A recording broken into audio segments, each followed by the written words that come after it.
भगवान बाप कहते हैं तुम बच्चे भी सारे दिन में आंखों की 10, 20, 50 भूलें तो रोज ही करते होगे।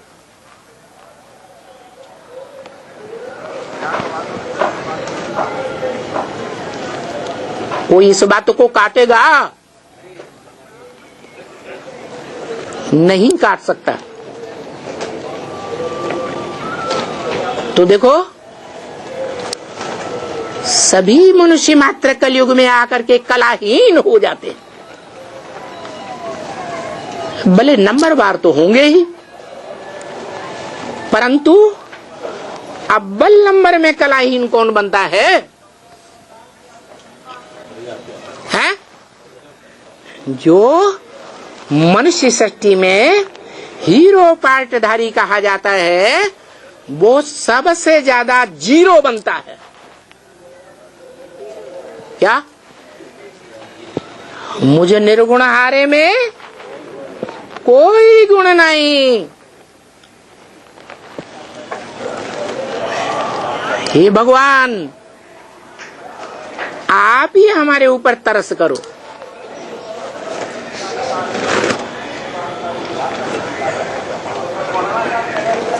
ये रामकृष्ण की आत्माएं दोनों ही भारत में बहुत श्रेष्ठ मानी जाती है।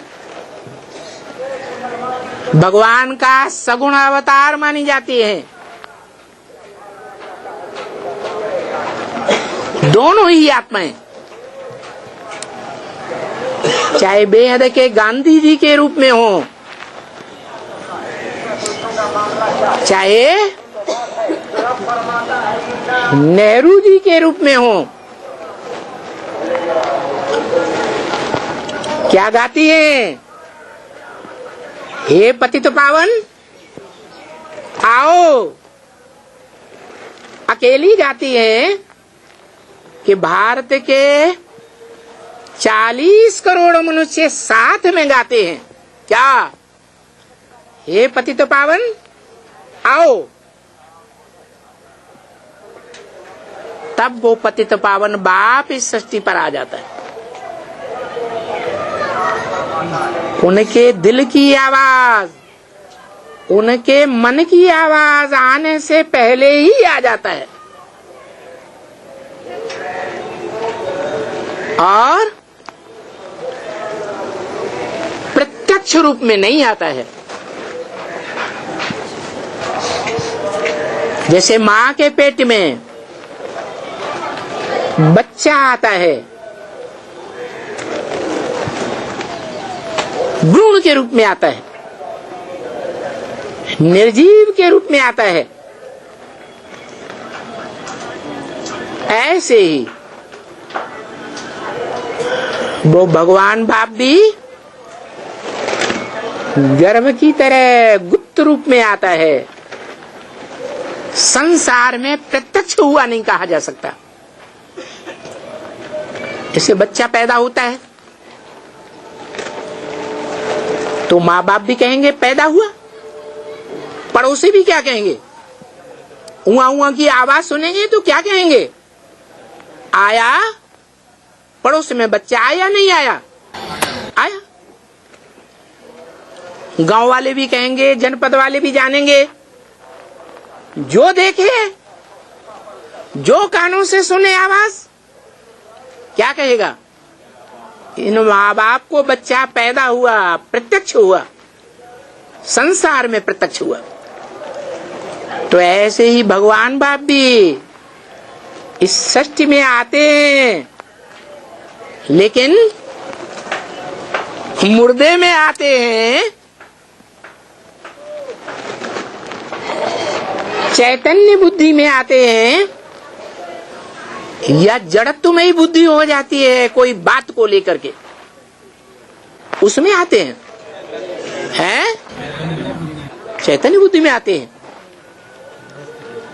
हैं? ऐसे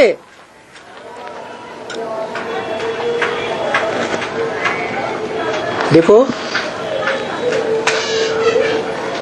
चैतन्य बुद्धि विदेशियों की कहेंगे या विदेशियों के मुकाबले भारतवासियों की कहेंगे? हैं? विदेशियों की। और भारतवासियों में भी जो ठेठ भारत हो,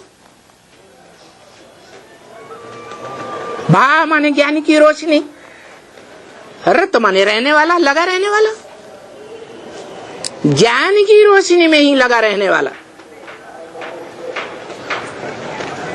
पहले जन्म में और लास्ट जन्म में जड़त्वमयी बुद्धि बन जाता है, कोई बात को लेकर के।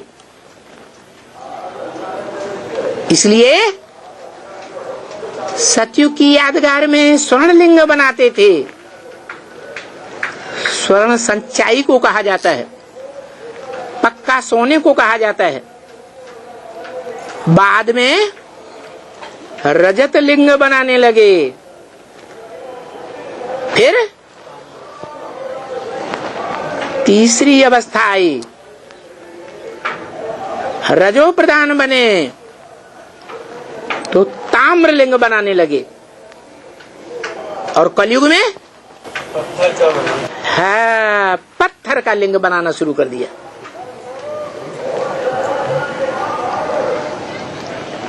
तो ये पत्थर का लिंग किस बात की यादगार है? कोई न कोई बात ऐसी है कि पत्थर बुद्धि है, उसको पारस बुद्धि नहीं कहेंगे। पारस किसे कहा जाता है? हाँ, पारस कोई ऐसा पत्थर होता नहीं है, लेकिन भगवान का एक रूप है जो जैनियों में गाया जाता है पार्श्वनाथ के रूप में। उसका बिगड़ा रूप है स्पर्शनाथ। जिसको भी स्पर्श करेगा वो क्या बन जाएगा? सोने जैसा बन जाए, सच्चा सतयुगी आत्मा बन जाए, सतयुगी देवता बन जाए। उसको कहेंगे पार्श्वनाथ। बनाता कौन है?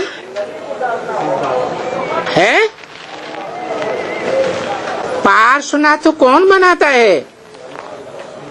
स्पर्शनाथ कौन बनाता है?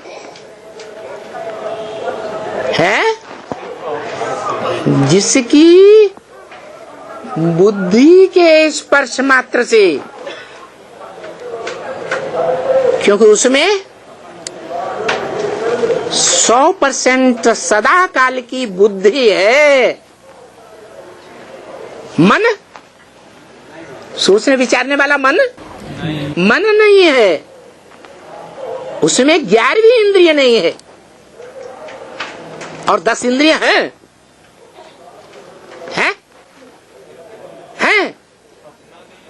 ज्ञान इंद्रियां भी नहीं और कर्म इंद्रियां भी नहीं। वो जब इस सृष्टि पर आता है, जिस मुकर्रर रथ में प्रवेश करता है, उसमें ये 10 इंद्रियां भी होती हैं, और उन 10 इंद्रियों को कंट्रोल करने वाला पावरफुल मन भी होता है। गीता में भी कहा है, इंद्रियाणि पराण्याहु। इंद्रियां बड़ी प्रबल हैं, इंद्रियेभ्यः परम मनः। इंद्रियों से प्रबल मन है। क्यों? क्योंकि मन साथ देगा कोई इंद्रिय का, तो वो इंद्रिय सुख भोग सकेगी। अगर मन साथ न दे, वो 11वीं इंद्रिय मन अगर साथ न दे इंद्रियों का, तो कोई भी इंद्रिय से सुख नहीं भोगा जा सकता। इसका यादगार एक ही है, अरे यादगार होते हैं कि नहीं? कौन सा यादगार है? तुम्हारा जो दुनिया में सबसे जास्ती पूजा जाता है शिवलिंग है। क्यों? उसको लिंग होता है क्या? अरे उसको 10 इंद्रियां होती हैं क्या? तो क्यों कह दिया शिवलिंग है?